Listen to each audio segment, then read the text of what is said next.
Gumanti na ang Iran at naglunsad ng missiles patungo sa ilang Gulf states matapos ang mga naunang strike ng US at Israel. Alam mo kung gaano kalaki ang ibig sabihin nito? Ngayong February 28, 2026, opisyal na nagpakawala ng missiles ang Iran patungo sa ilang Gulf Arab states. Ayon sa kanilang pahayag, ito ay direktang tugon sa mga naunang airstrikes ng US at Israel. Ang tumira umano ay ang Islamic Revolutionary Guard Corps, ang pinaka-elite at ideologically driven na military force ng Iran. Ibig sabihin, ito ay direktang state-level retaliation. Tandaan, ang UAE, pati ang Qatar, Bahrain, Kuwait at Jordan, lahat may presensya ng US military. Sa Bahrain, matatagpuan ang US Fifth Fleet. Kinumpirma ni Donald Trump na nagsimula na ang major combat operations. Ibig sabihin, hindi ito isolated exchange. Ito ay bahagi ng mas malawak na escalation cycle.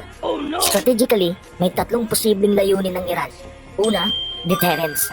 Gusto nilang ipakita na kaya nilang tamaan ang buong rehiyon. Pangalawa, pressure sa mga Gulf states na pigilan ng US operations mula sa kanilang teritoryo. Pangatlo, domestic messaging. Ipinakita ng Iran sa kanilang populasyon na hindi sila nagpapasindak. Pero may risk dito. Kapag nadamay ang mga bansang dati gustong umiwas sa direktang giyera, maaaring lumawak ang coalition laban sa Iran. At kapag nadamay ang oil infrastructure ng Gulf, asahan natin ang pagtaas ng global oil prices. Hindi lang ito Middle East issue, global economic issue ito. Isang bagay ang malinaw, ang conflict na ito ay hindi na confined sa Israel at Iran. Ang buong Gulf ay ngayon nasa frontline. At kung magpapatuloy ang ganitong exchange, hindi na ito titigil sa missile interception. Ito ay magiging laro ng escalation kung saan bawat panig ay ayaw magmukhang mahina.